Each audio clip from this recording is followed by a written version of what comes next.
Bien, perfecto. Buen día. Hoy vamos a desarrollar el trabajo práctico número 4, que básicamente consiste en problemas con gases ideales, ¿sí? Eh, bueno, el problema número 1 dice, el esquema de la figura 1, que es el que está acá abajo. En el esquema de la figura, un compresor comprime aire adiabáticamente. ¿Qué significa adiabáticamente? Que el intercambio de calor con el ambiente es cero. O sea, el calor que entra o sale de nuestro compresor es cero. Comprime desde una presión P1 igual a 1 atmósfera y T1 igual a 30 grados centígrados hasta una presión P2 igual a 9 atmósferas. ¿Sí? Utilizando el diagrama T y S para aire, determinar, primero, o A, el trabajo técnico de compresión adiabática W12 para 1 kilogramo de aire. B, ¿qué temperatura final T2 se alcanza? Y C, ¿cuál es aproximadamente la relación de compresión B1 sobre B2?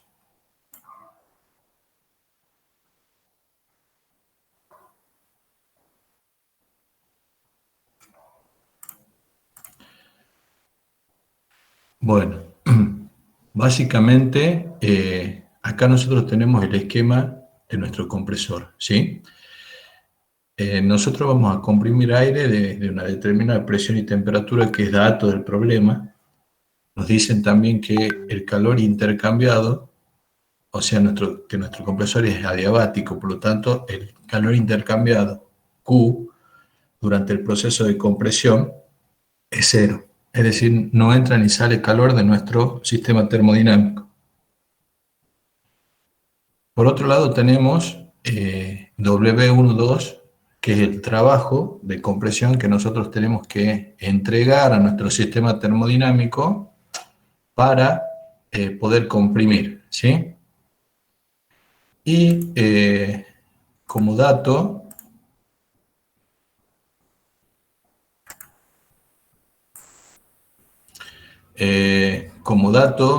de valores a la salida, solamente tenemos la presión de salida del compresor, ¿sí? Que es P2 igual a 9 atmósferas. Y nos piden que resolvamos este problema utilizando el diagrama T y S para aire comprimido. ¿Sí? En realidad no es para aire comprimido, sino que es para aire, digamos. En este caso estamos haciendo un proceso de compresión, ¿sí? Bueno, me gustaría que se interioricen bien en detalle, digamos, de lo que del diagrama T y S, porque la verdad que es muy útil y lo van a ver ahora con la resolución de este problema, que, bueno, prácticamente entrando con un par de variables y alguna que otra información más del proceso, como por ejemplo en este caso que el proceso es adiabático, eh, se lo puede resolver perfectamente y rápidamente el problema, ¿sí? Estos diagramas T y S, que son temperatura, entalpía y entropía, son muy útiles, ¿sí? Eh, acá, acá les puse yo el diagrama T y S, que lo van a encontrar en la cartilla ustedes, ¿sí?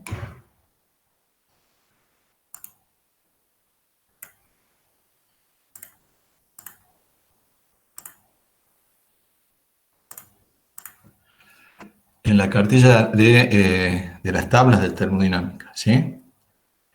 Fíjense, ¿qué es lo que hice yo o qué es lo que hicimos, digamos, para resolver este problema? Eh, como dato del problema nos dicen que el aire, este es un diagrama para aire, entra con una determinada presión y temperatura, ¿sí? Es absorbido por el compresor con una temperatura de 25 grados centígrados y una presión de 1 atmósfera, creo que es, sí, la presión de 1 atmósfera, ¿sí? Entonces, fíjense qué es lo que hacemos nosotros. Vamos. Profe, la temperatura de 30 grados. ¿Ya puede ser? Perdón, 30 grados. Bueno, ya lo vamos a corregir entonces. Este valor debe estar, este valorcito está mal puesto. Ya lo voy a corregir cuando lo suba en la fase virtual, ¿sí?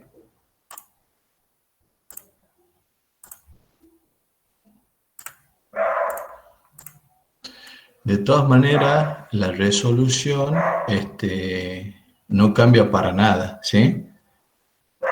Simplemente fíjense que acá la escala va de 0 a 50.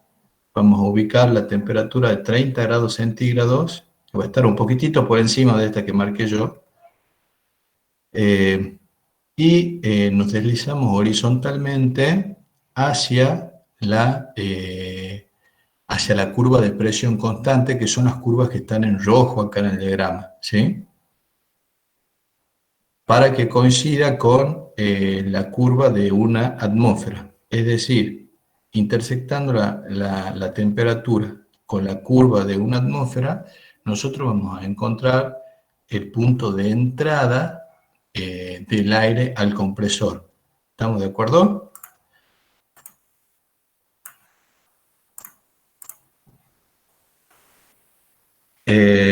Bueno, entonces nosotros ya tenemos como primera medida ubicado nuestro primer punto de entrada a nuestro compresor, ¿sí?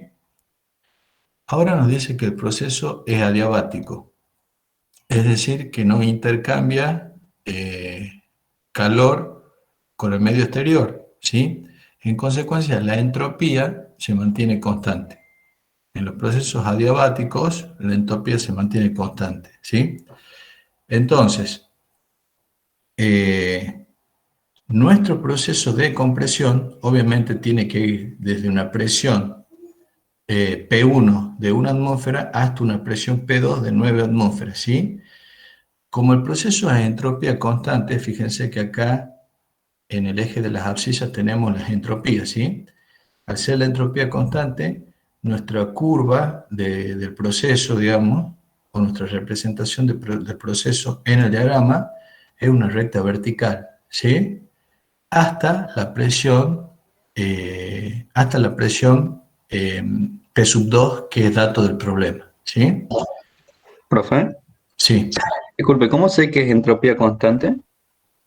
porque nos están diciendo que ¿cómo se llama? Que acá comprime adiabáticamente. Al ser el proceso adiabático, el diferencial de calor es cero, ¿sí? O sea, no entra ni sale calor. Y por definición, la entropía va a ser constante, digamos, para este tipo de procesos, ¿sí? Sí, gracias. Bien. Entonces, nosotros subimos verticalmente hasta la curva de presión constante de 9 atmósferas, ¿sí? Y de ahí nos deslizamos horizontalmente en nuestro diagrama para encontrar eh, la temperatura final de la compresión, ¿sí? Entonces nosotros ya tenemos ubicados ambos puntos y de ambos puntos tenemos todas las variables termodinámicas, ¿sí? Que necesitamos.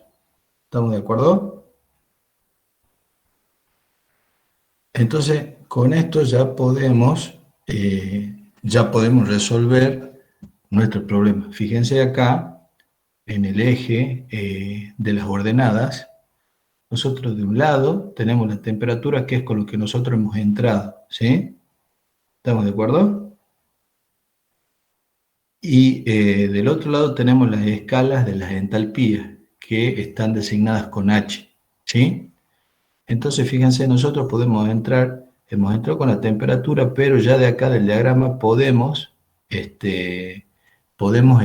determinar el valor de entalpía de este punto, ¿sí? ¿Estamos de acuerdo? Entonces ya tenemos, lo cual es muy importante para la resolución del problema, el valor de entalpía del punto 1 y del punto 2 de nuestro, de nuestro compresor, ¿sí? Bueno, vamos a resolver, sí. El valor que sale de la gráfica cuando no da bien sobre el eje, lo está tomando aproximado, por ejemplo, a los 90,13 que le da la entalpía, la está tomando aproximada. No, no le estoy tomando aproximada, simplemente que vos fijate que tenés distintas, o sea, lo que vas a hacer, vas a medir, digamos, entre el segmento entre 91,9 y 79,7, ¿sí? Este segmento tiene una determinada longitud, ¿sí? Esa determinada longitud corresponde a una determinada diferencia de entalpía, ¿sí? Entonces después medís qué longitud corresponde hasta la línea horizontal, ¿sí? Y de ahí sacás, digamos, qué valor de entalpía corresponde. ¿Me explicó? Sí, profe. Sí, gracias. Bueno. Entonces, ¿qué es lo primero que nos piden? Nos piden a nosotros que determinemos el trabajo técnico de compresión adiabático W12 para 1 kilogramo de aire, ¿sí?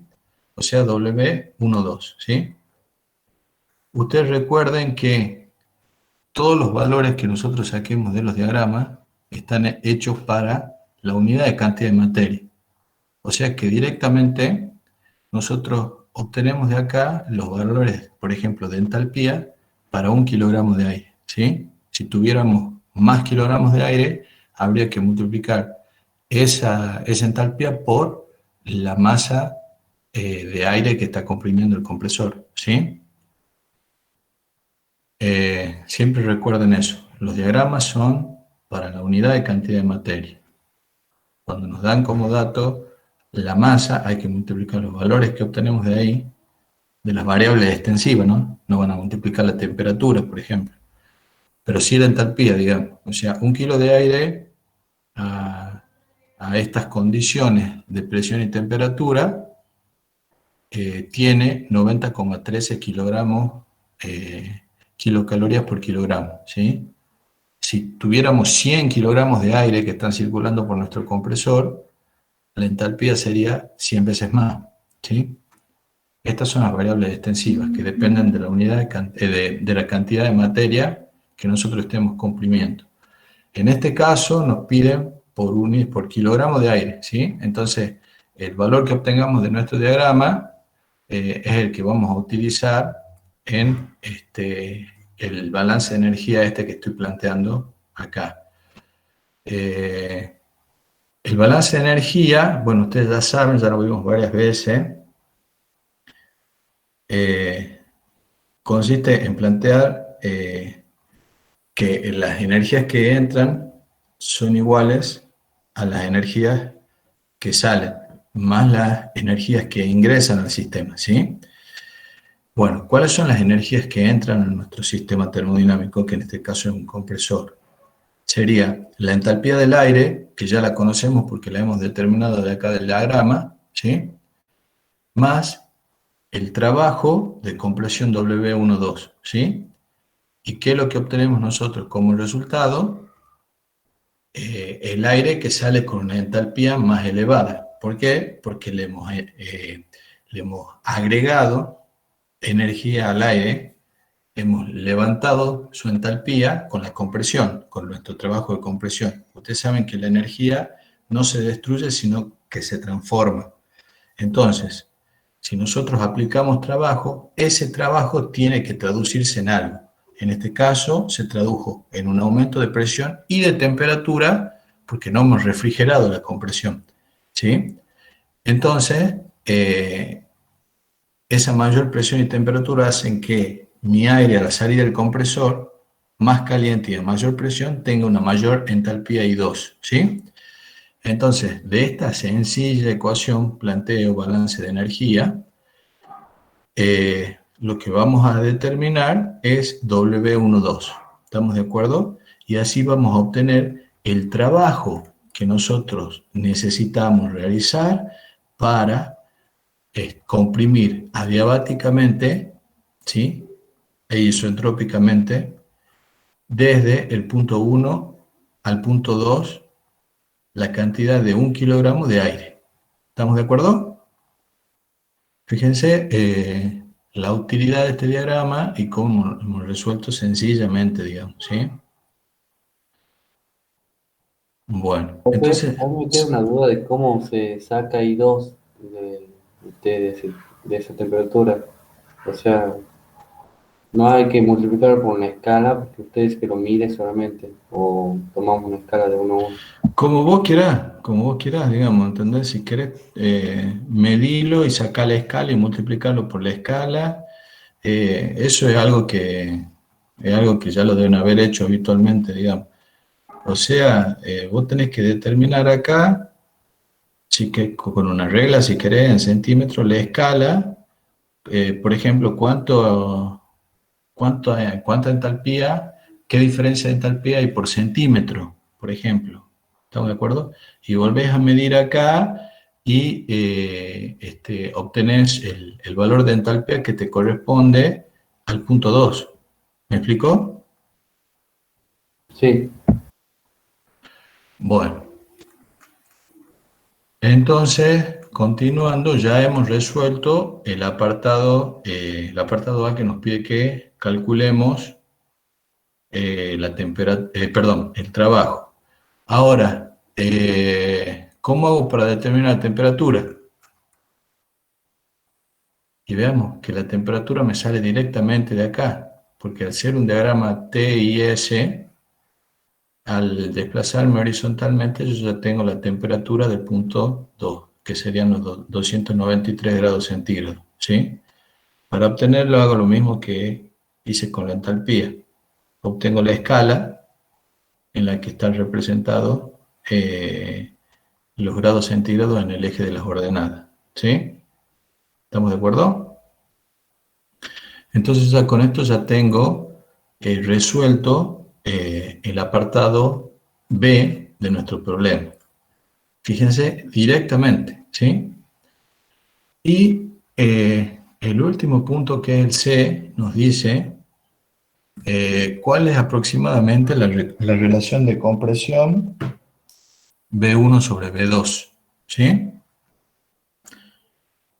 ¿Qué significa B1 sobre B2? El volumen específico del aire a presión atmosférica de una atmósfera y el volumen específico del aire a 9 atmósferas, ¿sí? O sea, el volumen específico del aire representado por el punto 2, ¿sí?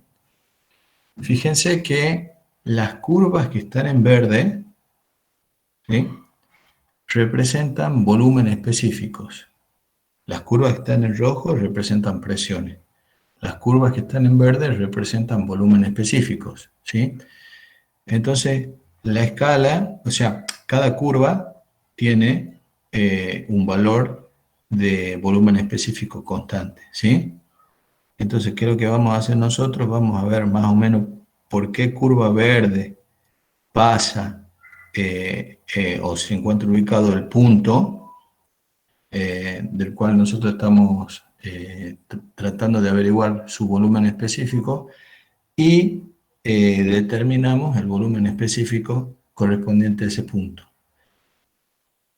Repito, si el punto le llegara a caer, porque es poco probable que le caiga exactamente arriba de una curva. Acá, como ven ustedes en el diagrama, el punto pasa muy cerca de la curva de volumen específico constante de 0,2, ¿sí?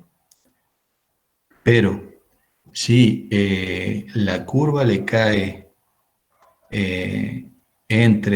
el punto cae entre dos curvas, ¿sí? Entonces, ustedes, digamos, pueden trazar, siguiendo la forma de las curvas, una curva que llegue hasta acá, hasta el eje de las abscisas superiores sería, y poder determinar más o menos si está más cerca, por ejemplo, de un valor o de otro. Y qué tan cerca o tan alejado está de ese valor, de esa curva que está graficada acá, ¿sí? O sea, tienen que hacer lo mismo que han hecho para acá, para el valor de las temperaturas y las entalpías, ¿sí? Haciendo eso, ustedes van a poder determinar qué valor de volumen específico tienen los puntos 1 y 2. ¿Estamos de acuerdo?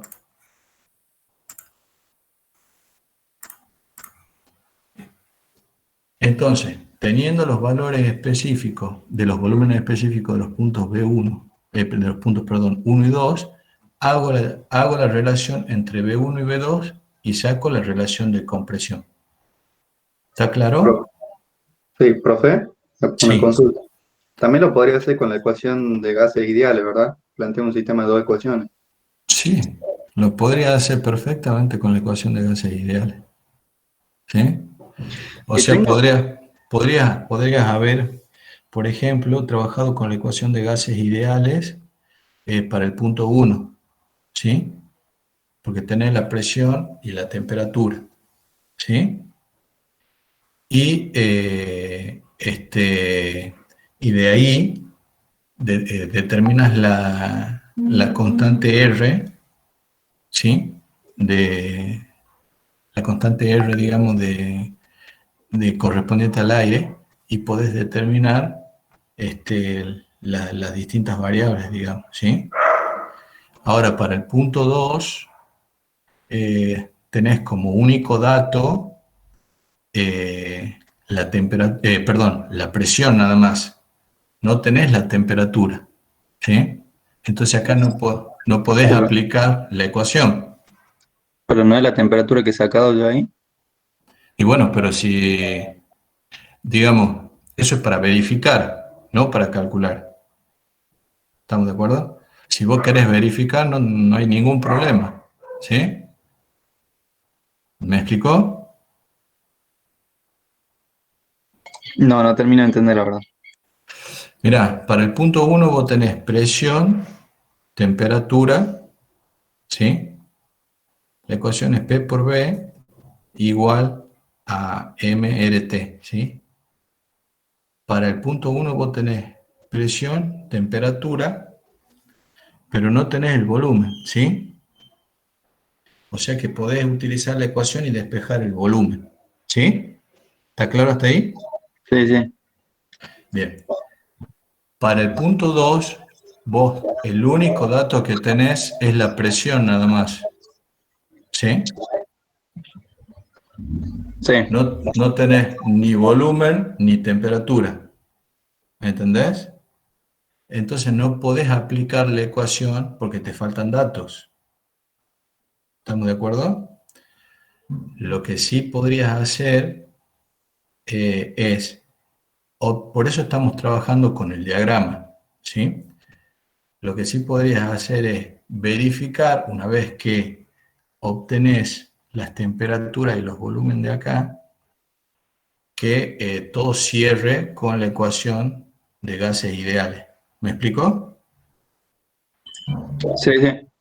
Claro, lo que yo había pensado era plantear para el punto uno y para el punto 2 y dividir una ecuación en la otra para obtener la relación de volúmenes, digamos, porque pensaba que podía usar esa temperatura, digamos. No, pero te falta la temperatura. Fíjate que la temperatura se fue de 30 grados centígrados a 293, ¿entendés? Sí, sí, Pero vos no sabés a priori que la temperatura final de la compresión es 293. La sacaste del diagrama. ¿Está? sí, sí. Bueno, perfecto. Bueno, si no hay más duda, pasamos al problema número 2. ¿Sí? Profe, ¿cómo es que la Sí. sacó del diagrama? Eso no entendí. ¿A qué? A la temperatura 2.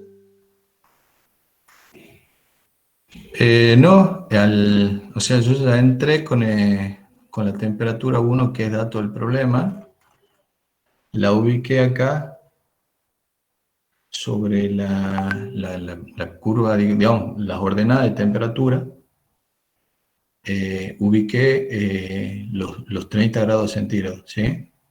Acá está puesto como 25, ya lo voy a corregir. Y de ahí me fui horizontalmente hasta la presión de una atmósfera y obtuve el punto 1. Pero la temperatura 1 es dato del problema, ¿sí?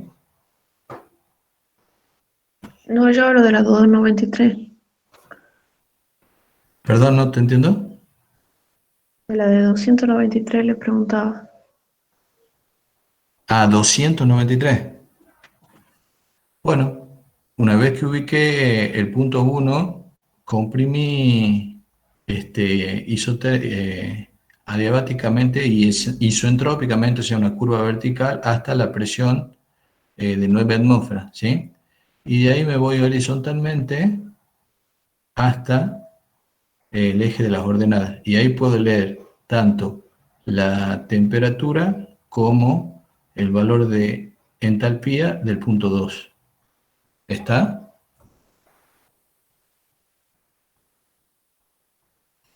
Ah, bien. Profe, ¿cómo Sí. logro yo que sea adiabático, digamos, o sea, en la práctica? Y en la práctica eso es imposible por las irreversibilidades, digamos. Siempre una compresión real se va a verificar con aumento de entropía, ¿sí? O sea, vamos a ver el siguiente problema y ahí varía, digamos. O sea, esta compresión vertical es una compresión ideal, digamos, ¿sí? Profe, ¿cómo sacó la entalpía ahí? Disculpe. ¿Cómo se quiere ¿Cómo? 90,3 en entalpía? Y eso es lo que expliqué recién. Tenés que hacer una escala de entalpías en el eje de las ordenadas, ¿sí? O sea, por ejemplo, medís con una regla desde 18,7 hasta 91,9, digamos, ¿sí? Hace la diferencia y esa diferencia está representada por X centímetros, ¿sí? O sea, cada centímetro representa X diferencial de entalpía, ¿sí? Entonces, cuando medís acá, hasta este punto de la recta horizontal, obtenés la entalpía correspondiente al punto 2. ¿Me explicó? Esto es como si fuera una regla, es como si vos estuvieras midiendo y el punto S te cae, por ejemplo, entre el centímetro 25 y el centímetro 26, ¿sí? Ahora vos te vas a fijar cuántos milímetros tenés, desde 26 hasta 20, hasta este punto, ¿sí? ¿Me explicó? Y tu medida va a ser 26,7 centímetros. ¿Está? Sí, gracias. Bueno, Profesor, sí. otra cosa que me costaba ver de ese ejercicio, por ejemplo, es que, o sea, como la pregunta que recién le hice, cómo yo logro que sea diabático, porque, o sea, viendo el diagrama y sacando las temperaturas, lo primero que se me ocurre es que por diferencia de temperatura hay calor, digamos, entonces por eso como que no lo termino de entender. Sí, que sea adiabático significa que no intercambia calor con el medio exterior. O sea que tu sistema está aislado térmicamente. Para representarlo de alguna manera es como si que vos hayas envuelto tu compresor con una aislación térmica que evita que salga o ingrese calor. ¿Estamos de acuerdo? Ahora, debido a las irreversibilidades del proceso, después de la compresión, la temperatura se incrementa, ¿sí? Por más que no haya entrado ni salido calor, ¿sí? Porque parte del trabajo se usa para elevar la temperatura y parte del trabajo se usa para elevar la presión. ¿Estamos de acuerdo? Sí, Bueno, y como les digo, este es un proceso ideal, digamos, ¿sí? Ahora vamos a ver una compresión que ya no es adiabática, ¿sí? Bueno, todo esto sirve para que ustedes se vayan familiarizando con los procesos, eh, con la resolución de los problemas. Ustedes saben que en termodinámica y como así en muchas otras ramas de la ciencia, trabajamos con hipótesis y bueno, esto de compresiones a entropía constante, en realidad es algo que no se da en la práctica, ¿sí? Generalmente las compresiones son, no generalmente, las compresiones reales son con aumento de entropía, ¿sí? Bueno, eh, sigamos entonces, vamos al problema 2 que dice, ¿qué calor debe extraerse por refrigeración de un compresor isotérmico, figura 1, que comprime aire de T1 160 grados centígrados, desde P1 igual a 1,2 atmósferas hasta P2 igual a 5 atmósferas, ¿sí? O sea, fíjense que acá ya nuestro compresor no es adiabático, ¿sí? Sino que está, digamos, se le extrae calor al proceso de compresión para, eh, para refrigerarlo, ¿sí? De hecho, las compresiones, los compresores eh, trabajan así, digamos. Ustedes, si ven un compresor, por ejemplo, de una gomería, no van a ver que los cilindros del compresor están aislados térmicamente, que sería el caso anterior de una compresión adiabática, ¿sí? O sea, no es que están envueltos, al contrario, o sea, no es que están envueltos en una aislación los cilindros. Si ustedes se fijan, los cilindros de un compresor, si no se han fijado, lo pueden hacer en cualquier momento. Fíjense que los cilindros del compresor tienen un aletado, ¿sí? Ese aletado es para aumentar la superficie de disipación de calor, ¿sí?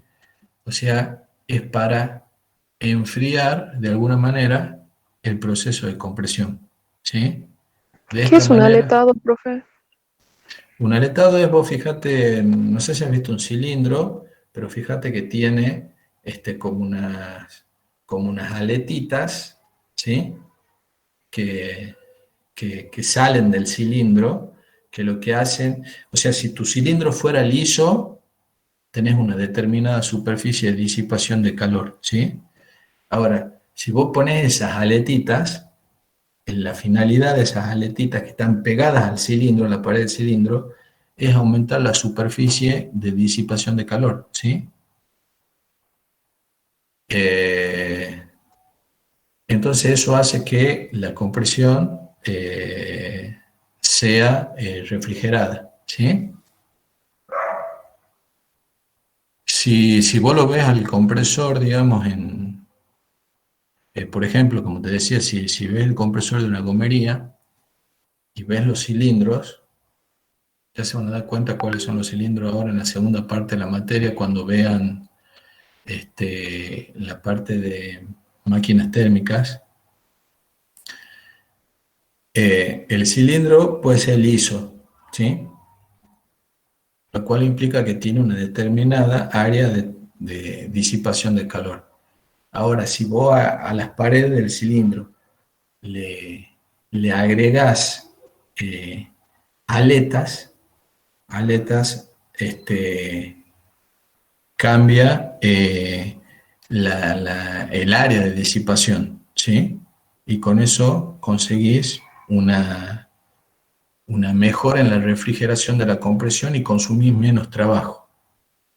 Después, si tenemos tiempo al final, busco alguna imagen en Google y les muestro qué es el aletado del cilindro. ¿Está? Sí. Bueno.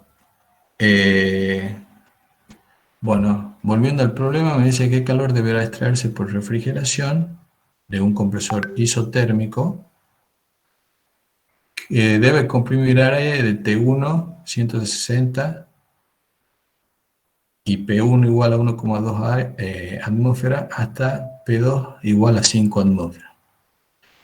Fíjense que, ¿qué significa que el compresor sea isotérmico? Que la temperatura durante la compresión se mantiene constante. Nosotros hemos visto recién en el problema anterior que la temperatura se elevaba, ¿sí? Ahora, para evitar que la temperatura se mantenga constante dentro del proceso de compresión, yo lo que tengo que hacer es extraer calor de mi compresor para lograr que la temperatura se mantenga constante. Esto es un caso ideal también, igual que el otro, ¿sí? Porque por más buena que sea la refrigeración, siempre en la realidad, cuando nosotros comprimimos, la temperatura se incrementa un determinado valor, ¿sí? Nuestro caso real de compresión está en lo que sería el proceso a entropía constante, ¿sí?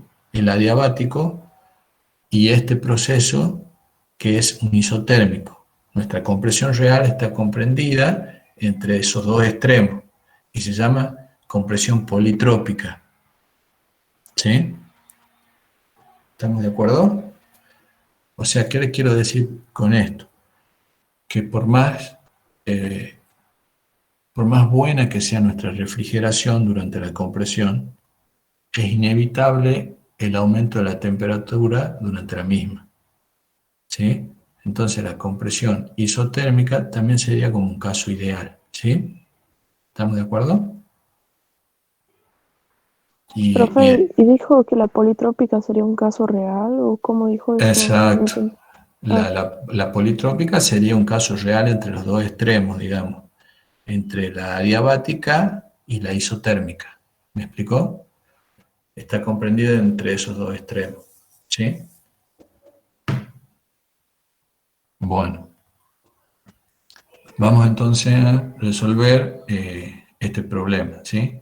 Bueno, acá planteamos el esquema del compresor. Tenemos el compresor en donde obviamente ingresa aire a una determinada presión y temperatura, T1, que va a ser igual a T2, porque la compresión es adiabática, isotérmica. Yo le entrego trabajo mecánico, digamos, a mi compresor para poder accionarlo, y por otro lado le extraigo calor para tratar de mantener esa compresión a temperatura constante. ¿Sí? ¿Y qué es lo que yo obtengo a la salida de mi compresor? Es aire comprimido a 5 atmósferas y a la presión, y a la temperatura T2, que es igual a la temperatura T1, porque mi proceso es isotérmico, o sea, a temperatura constante. ¿Sí?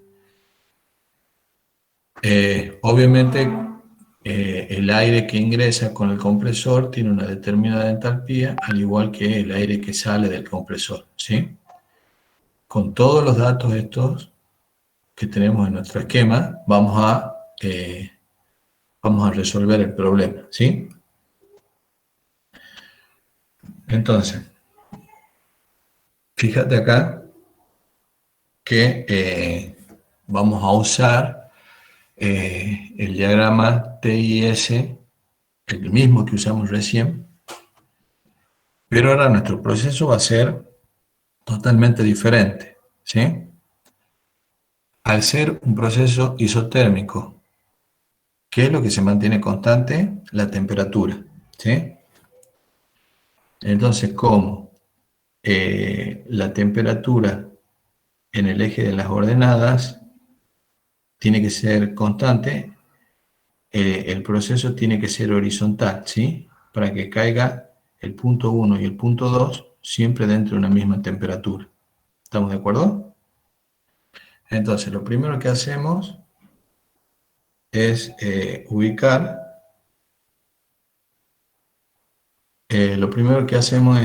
nosotros el punto 1, del cual tenemos dos datos. Tenemos presión y tenemos temperatura. O sea, presión de 1,2 y temperatura de 160. Entonces vamos a la curva de 1,2, ¿sí? Y temperatura de 160, ¿sí? Y obtenemos el punto 1, ¿sí? Que sería el punto de entrada, las condiciones del aire de entrada a nuestro compresor, ¿sí? Después, como el proceso es a temperatura constante, nos deslizamos horizontalmente hasta la presión de salida, que es la presión de 5 atmósferas, ¿sí? Entonces, hasta que interceptamos la curva roja igual a 5 atmósferas. Y de esa manera nosotros obtenemos nuestro punto 2, ¿sí? Con las diferentes variables termodinámicas correspondientes a este punto, ¿sí? ¿Estamos de acuerdo? Bueno, entonces, lo que vamos a hacer es lo siguiente. De los puntos 1 y 2, ¿sí? Podemos obtener, aparte de las entalpías, podemos obtener las entropías, ¿sí? ¿Estamos de acuerdo? Estamos de acuerdo que podemos obtener las entropías, ¿verdad? Sí, pero ¿Cuánto vale la entropía para el punto 2? 0, ¿Y para el punto 1? 0,1. Perfecto. Bueno, y como se trata de un proceso isotérmico, ¿sí? Por definición, digamos, para el proceso isotérmico, el calor va a ser igual a la temperatura que se mantiene constante en grados Kelvin por la diferencia de entalpía, ¿sí? O sea, básicamente, fíjense ustedes, lo que nosotros estamos calculando como T por S2 menos S1 es el área esta bajo el diagrama, ¿sí? Porque T sería la altura de este rectángulo y S2 menos S1 sería la base. Base por altura me da el área de este rectángulo. Entonces, ¿qué es lo que representan a su criterio, de acuerdo a lo que les acabo de decir, las áreas bajo el proceso? El calor. Perfecto. En los diagramas TS o TIS, las áreas bajo los procesos representan el calor, ¿sí? Ahora, si yo les digo, por ejemplo, en el problema número 1, ¿qué calor entra en juego en este proceso? Ya, 0 porque no tiene área. No tiene área. ¿Estamos Eso, de eso lo acuerdo? estaba pensando justo en el problema anterior y no me acordaba si era así. Sí. Sí, fíjate que al ser la recta vertical no hay área, entonces el calor es 0, ¿sí? Y de hecho, bueno, de esa premisa hemos partido, de que no intercambiaba calor con el medio ambiente, ¿sí? Entonces, bueno, básicamente lo que vamos a hacer acá es calcular esta área, conociendo las temperaturas T1 y T2, y S1 y S2, ¿sí? Y de acá vamos a sacar el calor que entra en juego. en nuestro proceso para que la compresión se dé a temperatura constante, ¿sí? Nos sale negativo el resultado porque es calor que nosotros tenemos que extraer de nuestro sistema para mantener constante la temperatura, ¿sí? ¿Siempre en el compresor se va a extraer calor?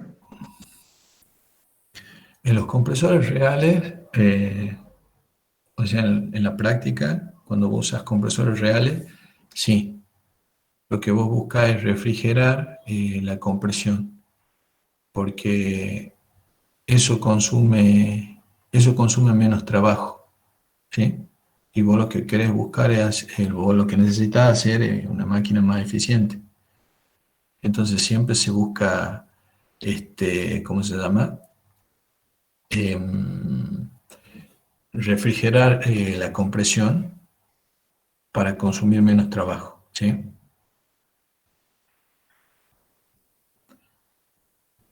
Bueno, pasemos al problema número 3, ¿sí?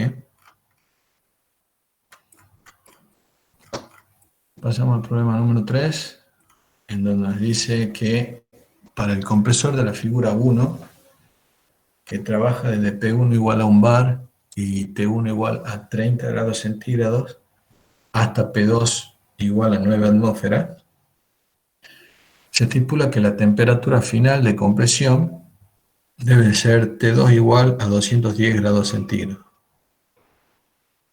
Acá nos piden que determinamos mediante cálculo M, C, Q12 y W12. Ya vamos a ver qué es cada uno de estos términos del proceso, ¿sí?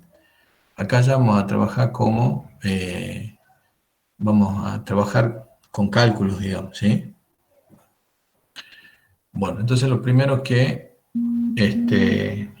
nosotros hacemos es un esquema del compresor, ¿sí? Tenemos la temperatura la temperatura y presión de entrada, la temperatura y presión de salida. Estamos suponiendo obviamente que le entregamos trabajo. En realidad siempre entregamos trabajo a un compresor, porque si no, no podría moverse el compresor. Y que estamos extrayendo calor, ¿sí? Como nosotros buscamos que la compresión sea refrigerada, siempre vamos a extraer calor de los compresores, nunca vamos a ingresar calor, ¿sí? Porque estaríamos atentando contra la eficiencia de la compresión, ¿sí? O sea, siempre extraemos calor de los compresores, ¿bien? Bueno, entonces, lo primero que vamos a hacer, como hacemos siempre, es plantear un balance de energía, ¿sí? ¿Qué es lo que entra I1 y W12? ¿Y qué es lo que sale I2 y el calor que extraemos de nuestro proceso de compresión, ¿sí? Bueno, lo primero que vamos a hacer, porque acá ya nos dicen que lo hagamos mediante cálculo, no utilizando el diagrama, es calcular los volúmenes B1 y B2 de cada punto de nuestro diagrama, ¿sí? Perdón, de cada punto de nuestro proceso, ¿sí? Ya vamos a ver para qué. Entonces, lo que vamos a hacer es utilizar, que era lo que recién preguntaba su compañero, si podíamos calcular en el problema 1 con la ecuación de estado. Nos faltaban datos, digamos, del punto 2, pero en este caso tenemos la presión y la temperatura de ambos puntos, ¿sí? Entonces aplicamos la ecuación de estado para los puntos 1 y 2 y determinamos los volúmenes específicos, ¿sí? ¿Estamos de acuerdo?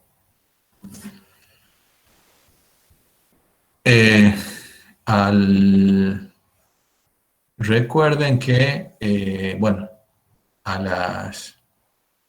la constante R para aire la podemos obtener de la tabla, ya lo hemos hecho a eso, ¿sí? Y siempre tenemos que trabajar en un sistema uniforme de unidades, ¿sí? Como la constante está en newton metros kilogramo Kelvin, a la presión la vamos a pasar a pascales, ¿sí? Para poder trabajar eh, con la ecuación de gases ideales, ¿sí?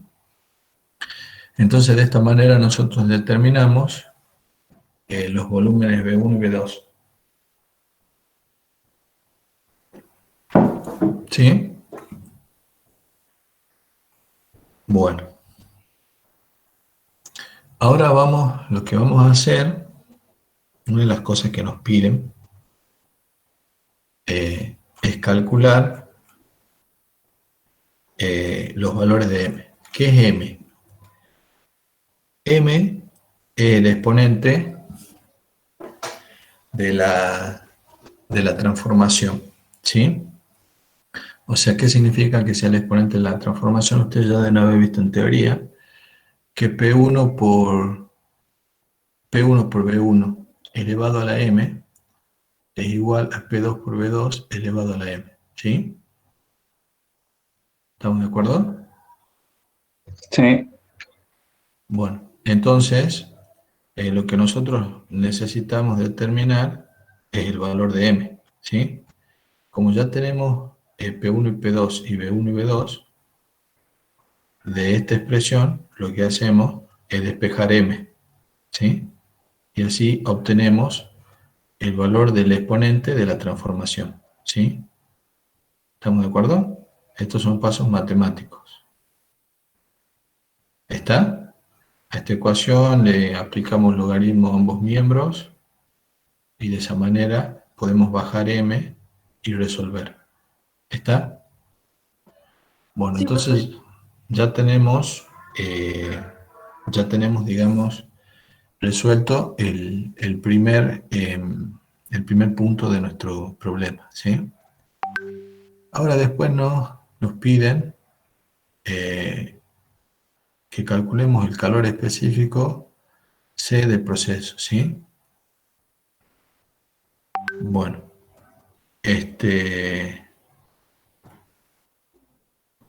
de teoría, digamos, ustedes seguro ya vieron para este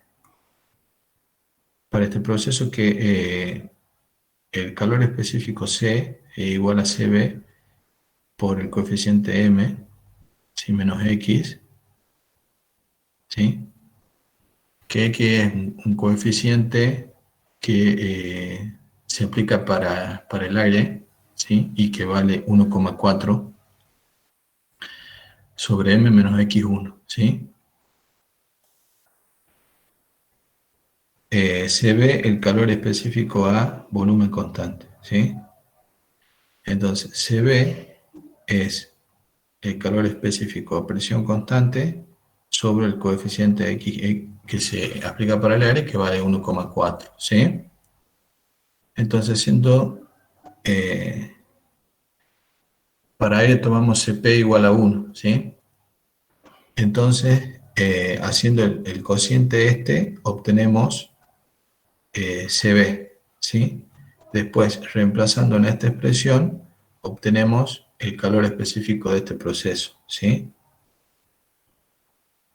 Que el calor específico de este proceso es el calor que nosotros tenemos que entregarle al aire para subir en 1 grado centígrado la unidad de masa del aire, ¿sí? ¿Está? ¿Cómo, profe? ¿Perdón? ¿Cómo dijo eso último? Disculpe. No, que el calor específico es lo que ya conocemos, digamos.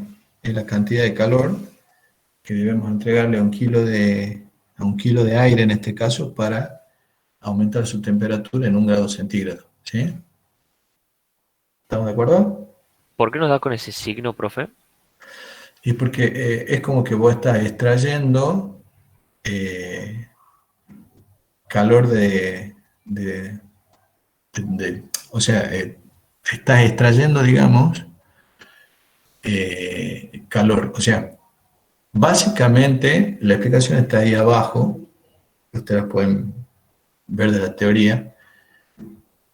Es negativo porque tienen el calor y el trabajo tienen igual signo, ¿sí? Y porque el trabajo, el valor absoluto del trabajo es mayor que el valor absoluto del calor 1, 2, ¿sí? Después fíjense en teoría, seguramente van a encontrar esta explicación. Profe, para el aire CP siempre va a ser 1. Sí, en este caso sí. El CP lo tomamos como 1. ¿Sí? Para el aire, ¿no? Sí. Bueno, y el valor de X 1,4. ¿Sí? Profe, el valor de X está tabulado para distintas... Sí. Bueno, Está tabulado. Como se trabaja con aire, se trabaja mucho con aire en todo lo que es todo lo que es compresión. Generalmente en la industria lo que se usa es aire comprimido. El valor de X para el aire está tabulado y vale 1,4. ¿Sí? Bueno, entonces ya de acá hemos determinado el calor específico de nuestro proceso, que era otro de los puntos que nos pedía el problema. ¿Sí? profe, una pregunta. Sí. ¿Qué representa X? O sea, ¿qué representa 1,4, digamos? X es un exponente que, digamos, sería como el M pero que aplicado al aire, ¿me explicó? Para, digamos, sería el exponente, digamos, que vos tendrías que utilizar cuando a vos te pidan resolver un problema de calor específico. Vos fijate en la tabla, a ver, vamos a ver, creo que está más abajo.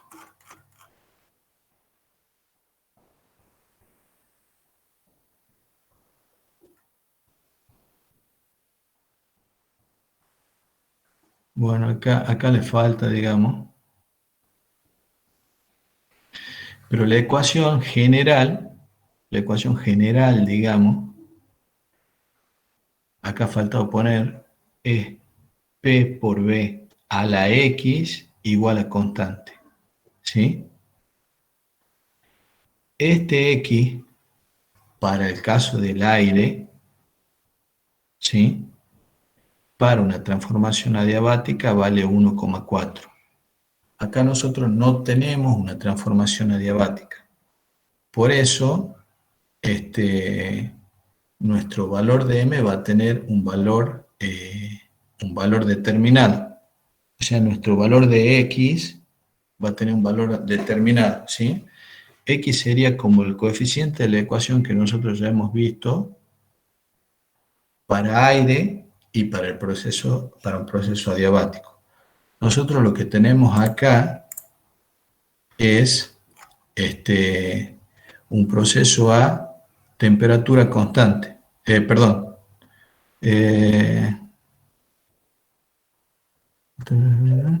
No dice nada. Se tipula la compresión debe ser T2. Claro, ve, no dice nada. Para los datos del esquema debemos calcular los valores de M. Bien.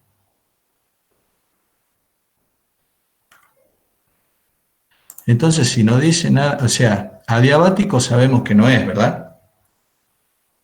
Profe, si no dice nada, ¿no sería una politrópica? Y sí, se podría decir, mira, nos fijemos acá,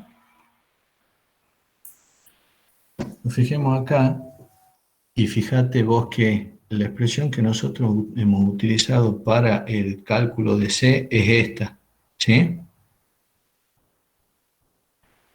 Yo recién les he dicho que en las compresiones, generalmente la compresión que se da, que la compresión real es la politrópica, ¿sí? Que es una compresión que se encuentra entre los dos extremos que hemos visto, entre la compresión adiabática a entropía constante y la compresión isotérmica, ¿sí? Esa es la compresión real, es una compresión que tiene cierta refrigeración, pero no, no se mantiene constante la temperatura durante el proceso de compresión, ¿sí? Salvo que a ustedes, salvo que el problema le diga algo, deberían suponer que la compresión es politrópica, ¿sí? De hecho, fíjense, es lo que hemos supuesto acá para calcular el CB de nuestra transformación, ¿sí? Fíjense que AM lo hemos calculado, ACB lo hemos calculado como si fuera una compresión politrópica. Esta tablita resume cómo se calcula el calor, el trabajo técnico, la entropía, ¿sí? Para cada uno de los procesos. Isobara, isoterma, adiabática, a volumen constante, que es isométrica o isocórica y politrópica, ¿sí? ¿Estamos de acuerdo? O sea que cuando ustedes tengan que calcular algunos de estos valores, ¿sí? Pueden venir a esta tabla y ver cómo se calcula, ¿sí? Profe, ¿y el valor de X está tabulado para cada, si tenemos aire, digamos, y esas cosas? Sí, el valor de X vale 1,4 para el aire, ¿sí? Bueno. Lo que pueden hacer ustedes es repasar también un poquito la teoría, mientras lo van resolviendo al práctico, porque todo esto que yo les estoy comentando seguramente se dio en teoría con el ingeniero Frank, ¿sí? Bueno, fíjense que acá hemos supuesto que para calcularse que nuestro proceso es politrópico, ¿sí? Porque hacer hemos calculado como CB menos por M menos X sobre M menos 1, ¿sí? M menos X sobre M menos 1, ¿sí? Ese CB, ¿sí?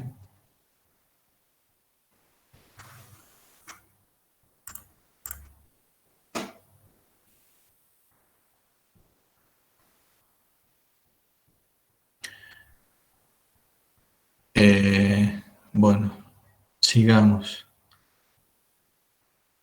¿Qué nos falta calcular? El calor Q12, ¿sí?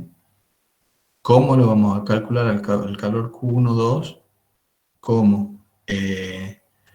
Por definición, ustedes saben que el calor específico C, ya les he dicho, es el calor necesario para aumentar en 1 grado centígrado la temperatura de 1 kilogramo de alguna determinada sustancia. Nosotros recién hemos calculado el calor específico C para el aire, ¿sí? Para calcular qué calor necesitamos para extraer, digamos, de nuestro sistema, vamos a multiplicar ese calor C por la temperatura T2 menos la temperatura T1, o sea, por el delta de T, ¿sí? Y de esa manera vamos a obtener el calor que necesitamos extraer de acuerdo a las condiciones que nos plantea el problema, ¿Sí? ¿Estamos de acuerdo? Bien. Bueno. Y ahora, lo último que nos preguntaban era cómo calculábamos el trabajo, ¿sí? Como habíamos hablado recién, como no nos han dado, digamos, datos específicos de qué tipo de transformación se trata, vamos a suponer que es una transformación politrópica, ¿sí? Entonces nos piden que calculemos el trabajo W12, ¿sí? El trabajo de compresión, ¿sí?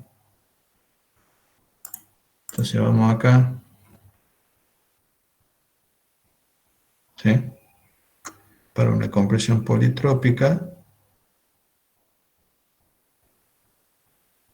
nosotros tenemos una expresión para calcular el trabajo, ¿sí? Profe, ¿y qué es la otra que aparece ahí al lado? Una es para sistemas abiertos, como sería el compresor, ¿sí? ¿Por qué es un sistema abierto? Porque entra y sale materia de los límites del sistema, ¿sí?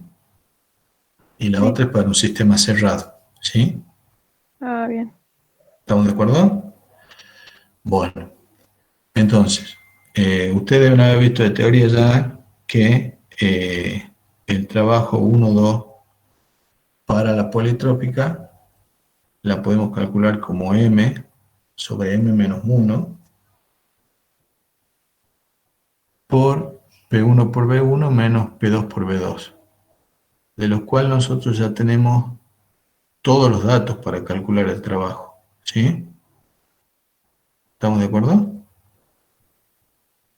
Entonces simplemente lo que vamos a tener que hacer es reemplazar valores en esta ecuación, ¿sí? Tengamos en cuenta siempre trabajar con un sistema de unidades coherente, o sea, no mezclemos sistemas de unidades, ¿sí? Por ejemplo, acá, si bien hemos puesto la presión en bar, hemos multiplicado por 10,5 para pasarla a newton sobre metro cuadrado, que son pascales, ¿sí? ¿Estamos de acuerdo? Entonces, Sí. de esa manera nosotros obtenemos el trabajo, de esa manera nosotros obtenemos el trabajo que debemos entregar a nuestro compresor para cumplir con las premisas del problema, ¿sí? Bueno, Profe, disculpe, ¿puede ser que en la tabla aparezca m menos 1 sobre m? No m sobre m menos 1. ¿en qué tabla en esta que estoy mostrando? Claro, en la ecuación que acabamos de usar para sacar el trabajo. M menos 1 sobre M. Claro,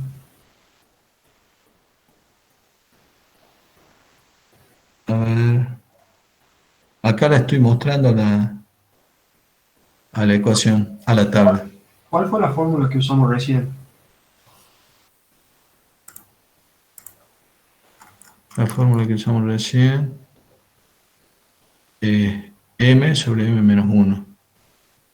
Claro, en la tabla no figura como m menos 1 sobre m, que sería la de abajo a la derecha.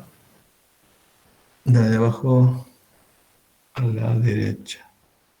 La penúltima, digamos. Sí, pero este para el trabajo.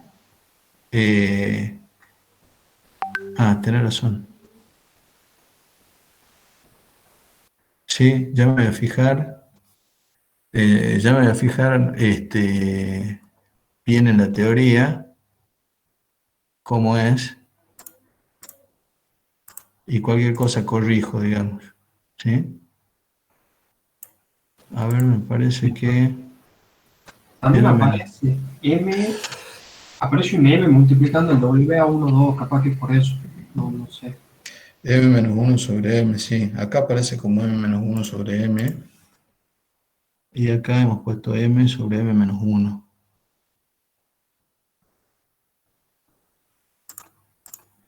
En uno de los dos, en uno de los dos lados, digamos, está mal expresado, ¿sí? Ya me voy a fijar bien en la teoría y, y si está mal expresado lo corrijo en el práctico, ¿sí?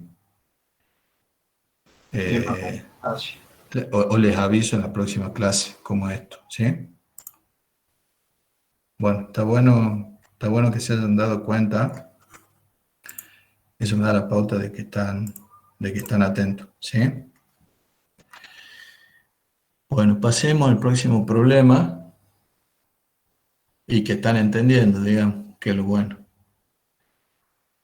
Pasemos al próximo problema que me dice que y ya con esto terminamos.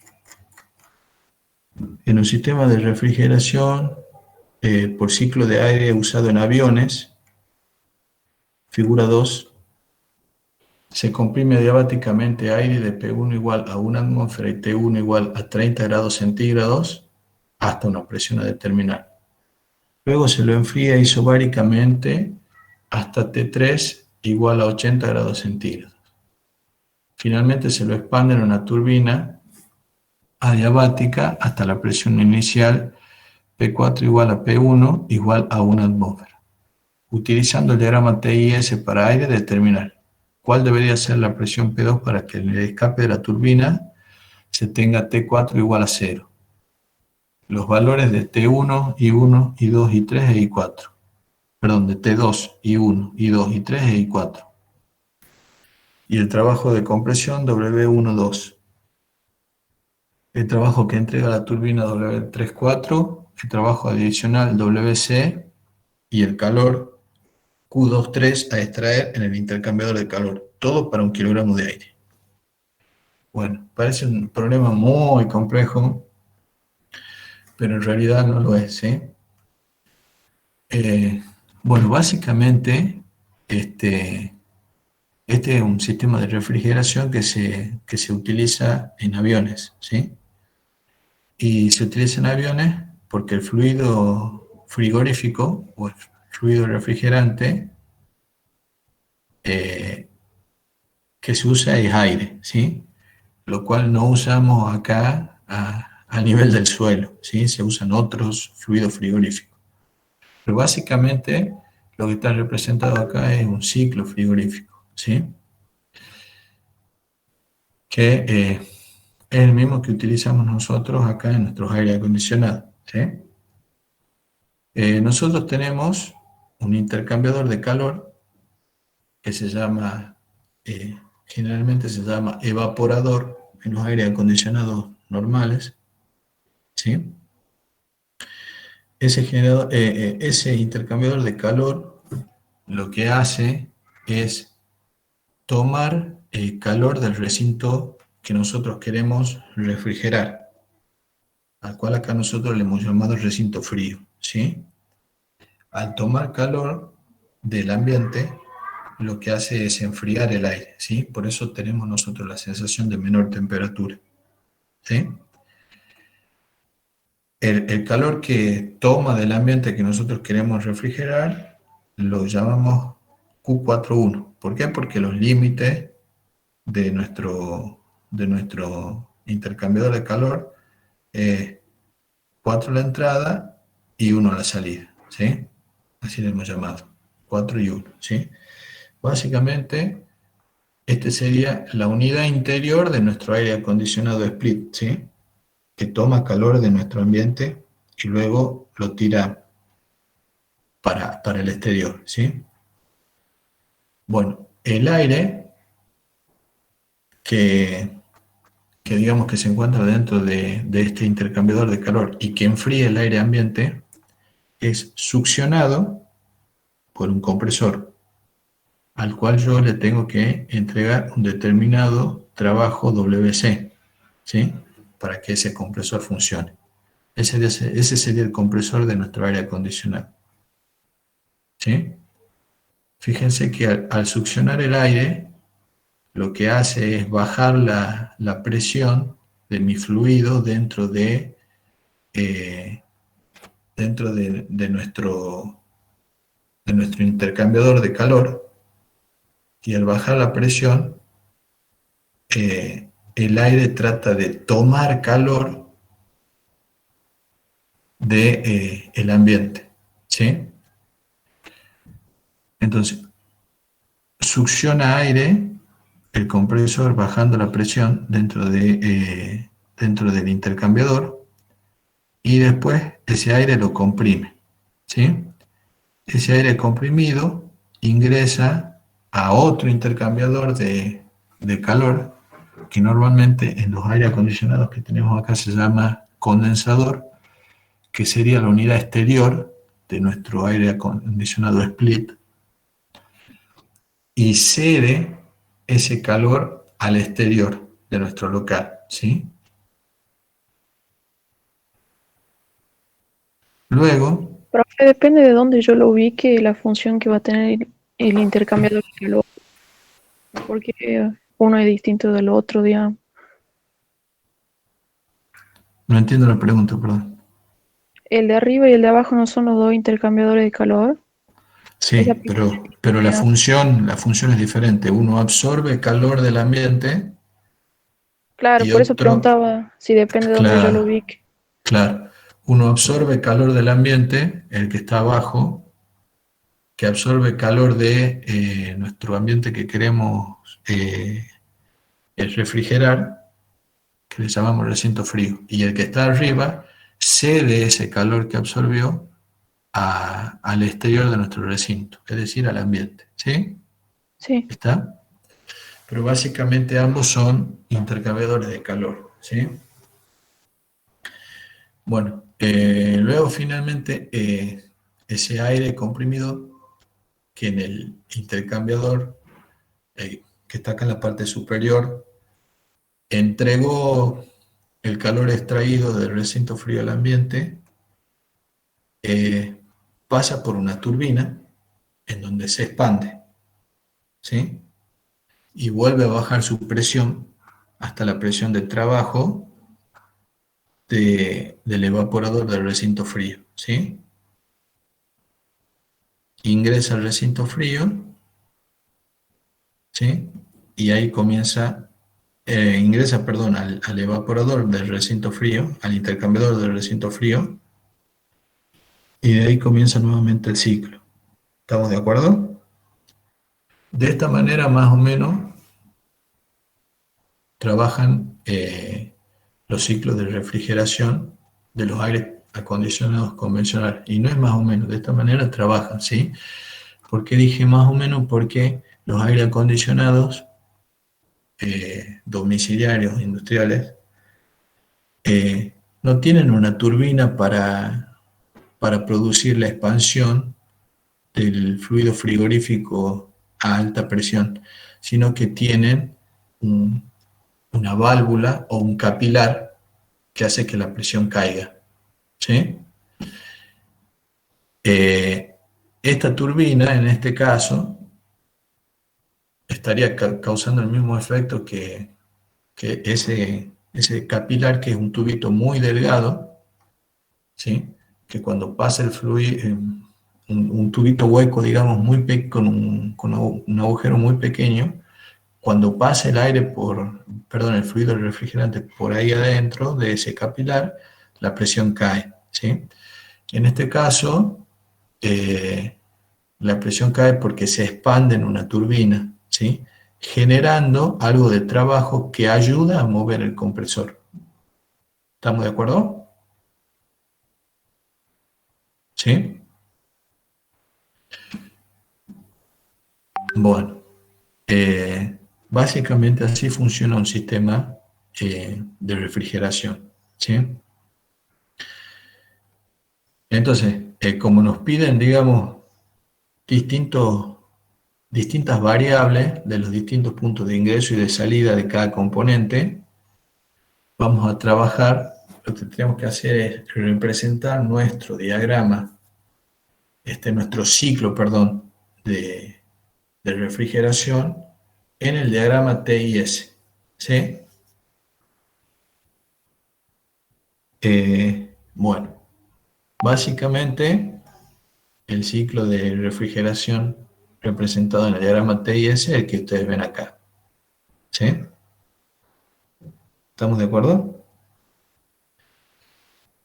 Bueno, en donde hemos ubicado cada punto de acuerdo a las premisas del problema, ¿sí? Por ejemplo, del punto 1 tenemos la presión y la temperatura, ¿sí? Entonces es fácil ubicarlo acá dentro del diagrama. ¿Está claro? Sí, profe. Bien.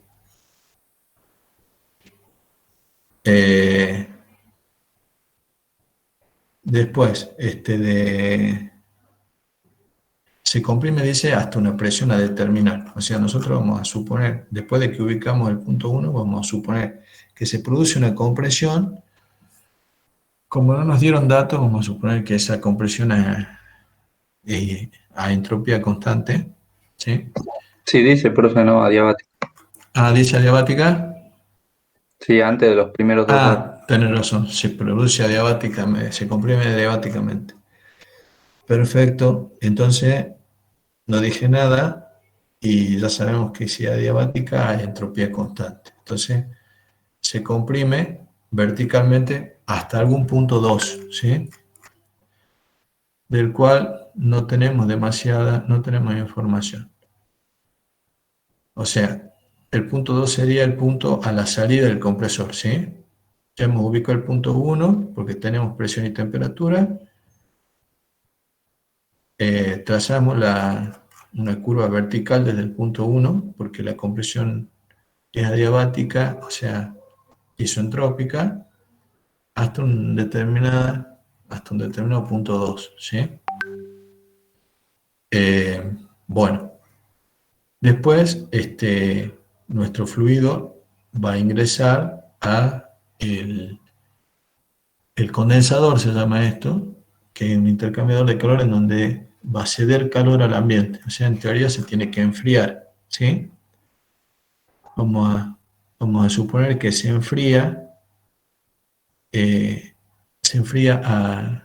isobáricamente, digamos, a presión constante. O sea que sigue la curva de presión, ¿sí? O sea que P2 es igual a P3, ¿sí? ¿Estamos de acuerdo? ¿Sí? Sí, profe. Bueno. Entonces, desde el punto 1 hemos trazado una curva vertical. Lo que tengo como dato es que la temperatura del punto 2 es la temperatura del punto 3, perdón, es de 80 grados centígrados, ¿sí? O sea que, como acá se ha enfriado, la temperatura del punto 2 tiene que ser de mayor temperatura, ¿sí? Y después nos dicen que P4 es igual a P1 y que equivalen a una atmósfera, ¿sí? O sea, la presión a la salida de turbina es igual a la presión a la salida del intercambiador de calor, ¿sí? Y que vale una atmósfera. Entonces, si nosotros por el punto 1 nos venimos siguiendo la curva de presión constante igual a una atmósfera, sobre esta curva tiene que encontrarse el punto 4. ¿Sí? ¿Estamos de acuerdo? ¿Sí? Bien. Sobre esta curva tiene que encontrarse el punto 4. Después nos dicen del punto 4 algo también. Que la temperatura T4 vale 0 grados centígrados. ¿Sí? Entonces nosotros sabemos que el punto 4 se encuentra sobre esta curva. Y además vale 0 grados centígrados, el punto 4 es este. ¿Estamos de acuerdo? Profe, ¿cómo sabíamos que se encontraba sobre esa curva? Disculpe. Porque nos dice que P1 igual a P4. Ah, bien. ¿Sí? Y de acá, obviamente, como entre 3 y 4 se produce una expansión en la turbina, que también es a entropía constante, nosotros vamos a trazar desde 4 una recta vertical. Cuando esa recta se encuentre con la presión, perdón, con la temperatura del punto 3, que sabemos que es 80 grados centígrados, ahí vamos a tener el punto 3, ¿sí? Que es el punto de ingreso del área de la turbina, ¿sí? Y si unimos el punto 3 con el punto 2, cerramos nuestro diagrama. Como el punto 2 no lo teníamos, pero sabíamos que estaba sobre esta vertical, si nos trasladamos a presión constante, ¿sí? Cuando nos interceptemos con la vertical vamos a obtener el punto 2, que no vale una atmósfera. Acá esto está mal puesto, ¿sí? Ya lo voy a corregir cuando lo suba. Vale más de una atmósfera en este caso, está valiendo más o menos 2,5 atmósferas. ¿Estamos? ¿Sí? Sí, profe, sí. Bueno, entendido entonces, el punto 1 es la entrada del compresor, comprimimos, elevando la presión y la temperatura, después enfriamos en el intercambiador superior hasta una temperatura T3 de 80 grados centígrados, expandimos la turbina y después, nuestro fluido absorbe calor a presión constante de 4 a 1 del recinto que nosotros queremos refrigerar. Ahora yo le hago una pregunta. Si yo le digo, ¿cuál es el calor que nosotros hemos absorbido de nuestro recinto? ¿Por qué área está representada?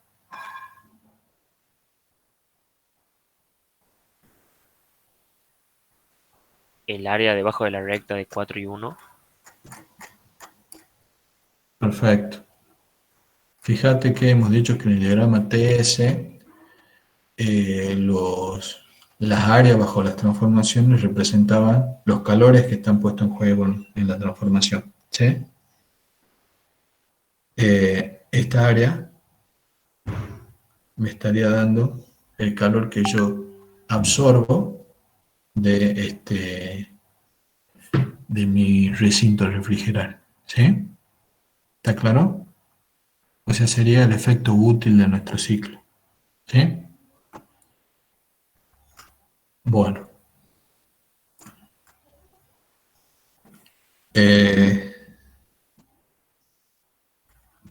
Bueno, entonces, ¿qué era lo primero que nos pedía?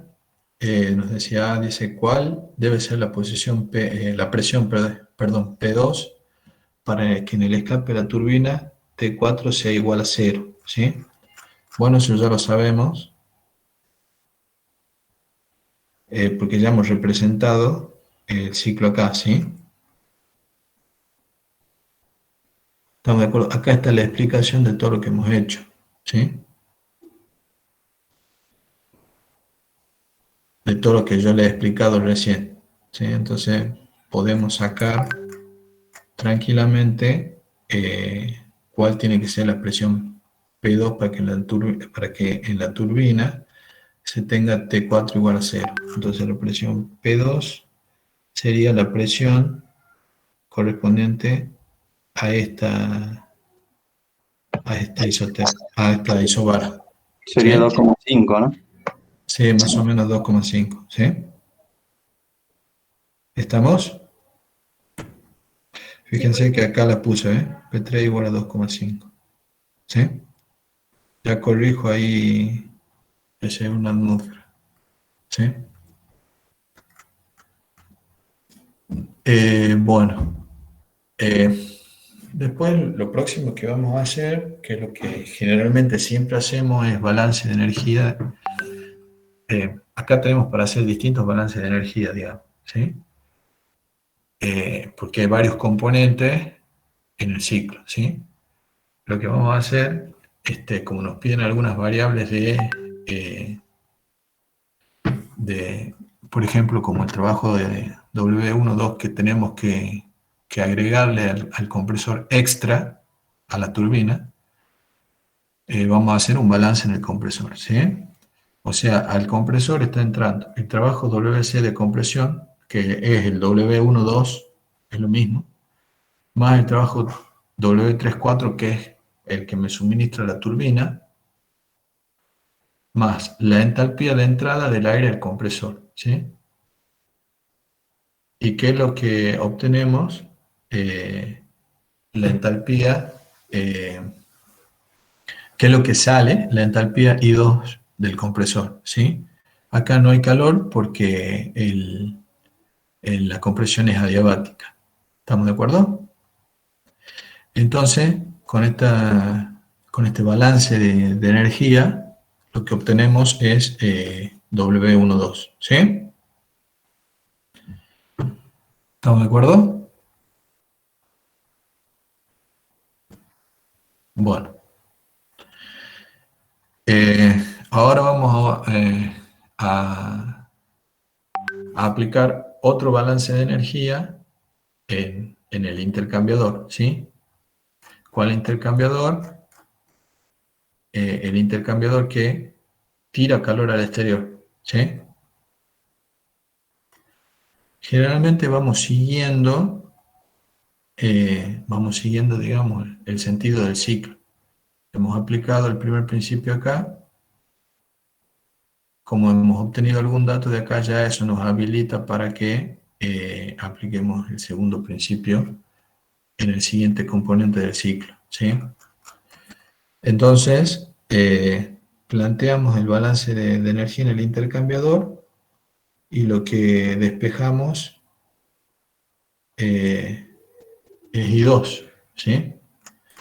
Que en realidad también lo podríamos haber obtenido de acá, ¿sí? I2, ¿cuánto nos sale acá?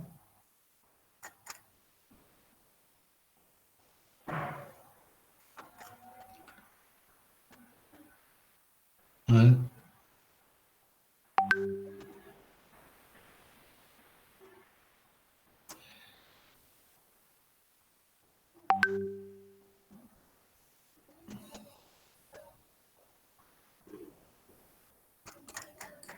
Creo que no me cierra.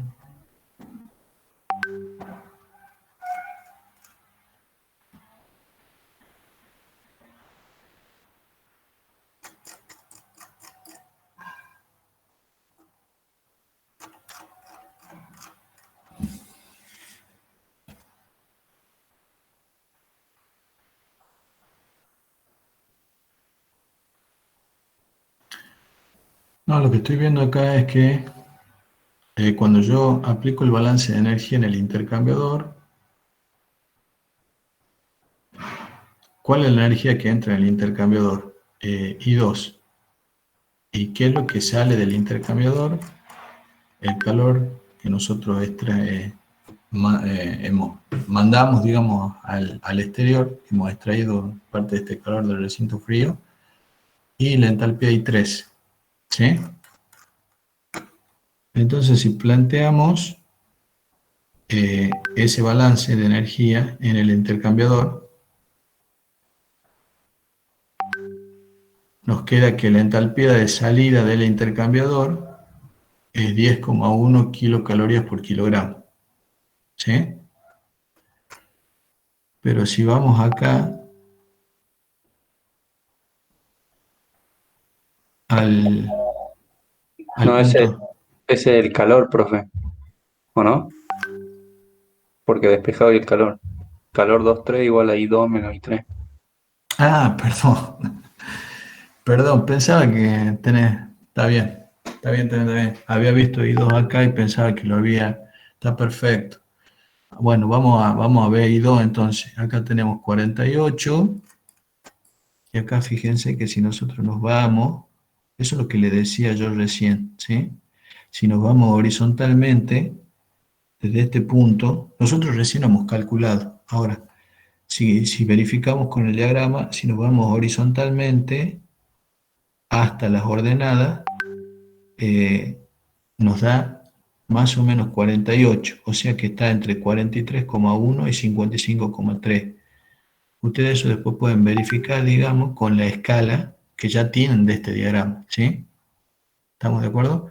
Pero el resultado es coherente porque está entre 43,1 y 55,3, los 48, que es el calor, ¿sí? ¿Está? Perdón, que es la entalpía, ¿está? Bueno, entonces acá lo que determinamos es el calor Q23, que es el calor que nuestro intercambiador tira al exterior, ¿sí? Sería el calor que la unidad exterior del split está tirando hacia fuera de nuestro ambiente a refrigerar, ¿sí? Bueno, entonces seguimos y hacemos un balance de energía en la turbina. ¿Estamos de acuerdo? ¿Qué es lo que entra a la turbina? Entra aire con la entalpía I3, ¿sí? ¿Y qué es lo que sale de la turbina? El trabajo que entrega la turbina, W34, y la entalpía del aire que sale de la turbina, ¿sí? Entonces, de acá despejamos el W34, ¿sí? Que es el trabajo de la turbina, que parte de ese trabajo digamos, consumido, o sea, ese trabajo es consumido por el compresor, ¿sí? ¿Estamos de acuerdo? Y aparte hay que agregarle otro trabajo más que el WC que ya hemos calculado, ¿sí?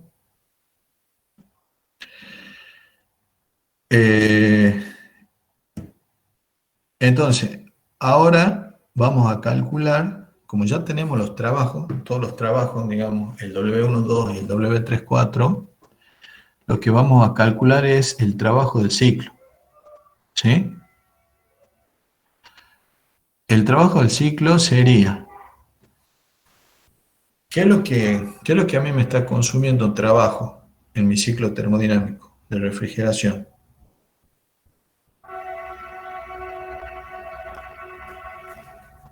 ¿Qué es lo que me está consumiendo trabajo?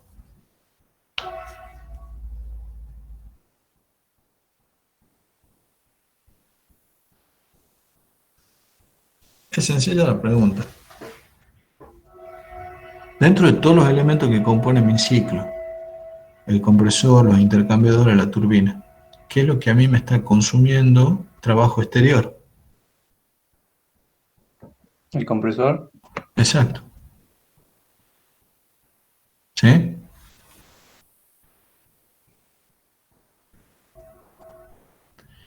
Entonces, el trabajo del ciclo va a ser el trabajo extra, o sea, el trabajo que necesita el ciclo, va a ser el trabajo extra que yo le tengo que entregar al compresor.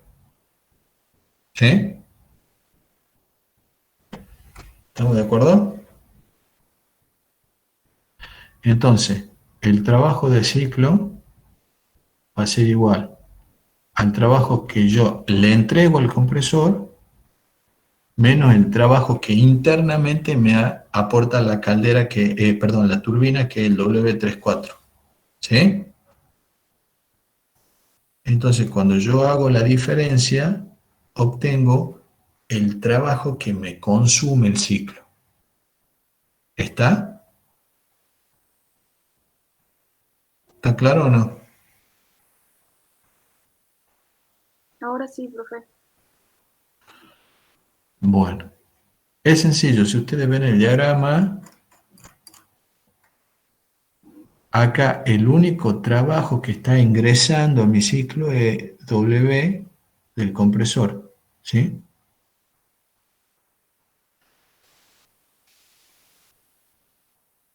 ¿Estamos de acuerdo? Como yo he calculado el trabajo total que necesita el compresor, si ese trabajo total le resto el trabajo que me aporta la turbina,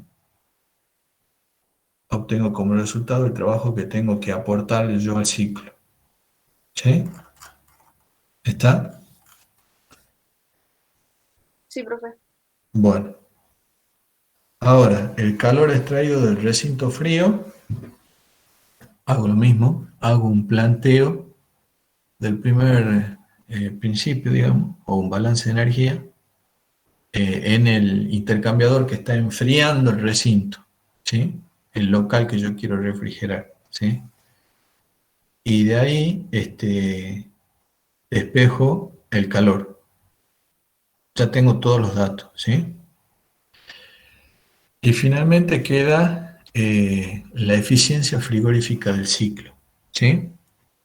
¿Qué se denomina como eficiencia frigorífica del ciclo? Es más o menos el sinónimo de rendimiento, ¿sí? Pero se le llama eficiencia a los rendimientos de las máquinas frigoríficas, ¿sí? Se le llama eficiencia frigorífica, ¿sí?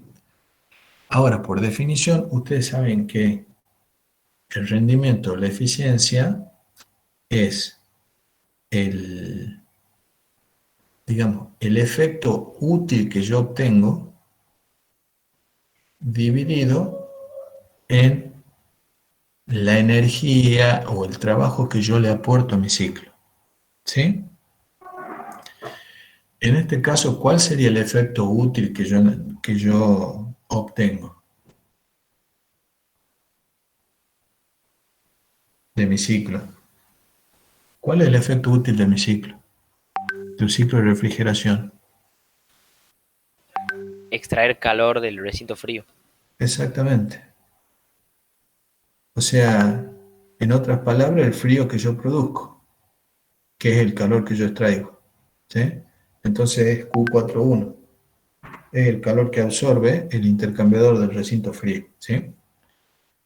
¿Y cuál es la energía que yo le entrego a mi ciclo? Es la diferencia que hemos visto recién, digamos, ¿sí? Entre el W12 menos lo que me aporta la... O sea, el trabajo que necesita el compresor menos el trabajo que le aporta la turbina. Eso es lo que yo tengo que entregarle al ciclo, ¿sí? Entonces, haciendo el cociente de esto, me da la eficiencia del ciclo frigorífico, ¿sí? Y la eficiencia del ciclo frigorífico en este caso es más o menos 2,5. Y es mayor que 1. Nosotros siempre hemos visto que no podemos pasar de un rendimiento del 100%, ¿sí? En los ciclos termodinámicos.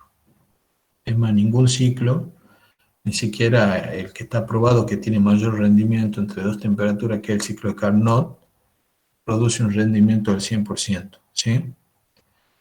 Lo que pasa acá es que no es que nosotros estemos produciendo energía, sino que estamos moviendo calor de un lado para el otro, ¿sí? O sea, no es que con un rendimiento del 2,5% nosotros decimos que tenemos una máquina a la cual le entregamos determinada cantidad de energía y obtenemos 2,5 veces más trabajo o energía mecánica o lo que fuere, ¿sí? Lo único que estamos diciendo acá con este valor de eficiencia es que es mayor el calor que extraemos de nuestro ciclo que el trabajo que consumimos. No es que estemos produciendo o que tengamos una máquina que multiplique la potencia, ¿sí? Simplemente los ciclos frigoríficos son ciclos que, ¿cómo se llaman? Mueven calor de un lugar a otro. No es que el ciclo produzca potencia, no confundirse, ¿sí? Por eso la eficiencia es mayor que 1. Y si ustedes se fijan después en las plaquitas de los aire acondicionados, que algunos pueden tener en su casa, fíjense cuántos vatios o frigorías entrega y cuántos vatios consume, ¿sí? Y van a ver que, por ejemplo, un aire acondicionado que me entrega 2.500 vatios de potencia frigorífica, consume más o menos 900 vatios de energía eléctrica, ¿sí? No es que el equipo ha multiplicado la energía eléctrica, simplemente lo que ha hecho es mover calor de un lado para el otro, del ambiente que yo quiero refrigerar hacia el exterior, ¿sí? No es que ha producido o multiplicado la energía, eso es imposible termodinámicamente, ¿sí? Bueno, solo eso les quería agregar. Acá terminamos. Y quiero ver si sí.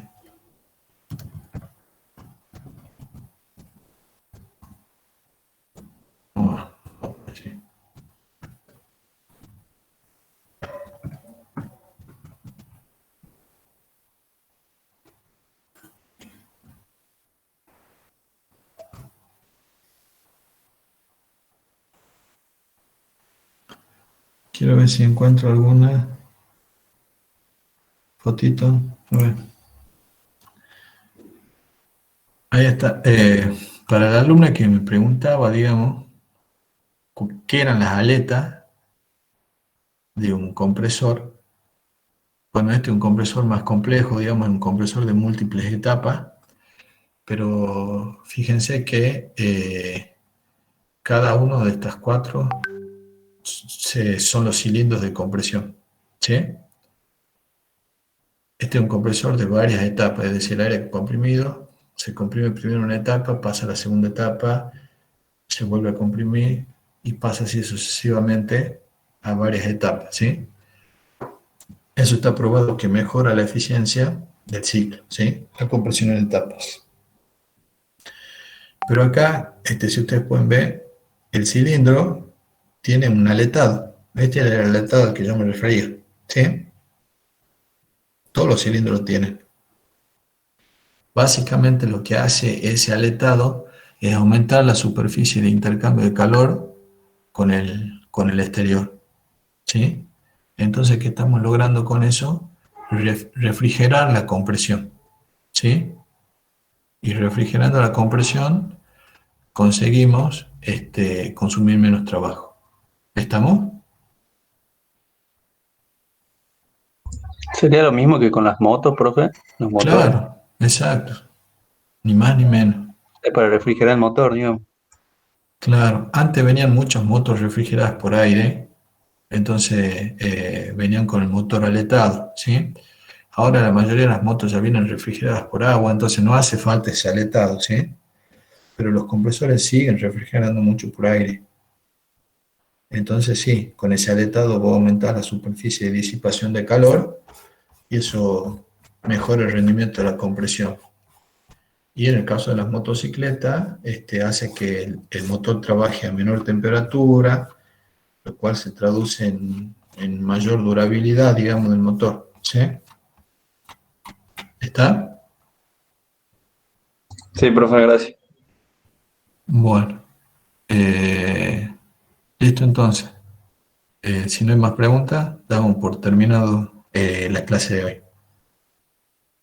Bien, profe, muchas gracias. Hasta luego. Chao, profe, hasta luego, gracias. Nos vemos. Hasta luego.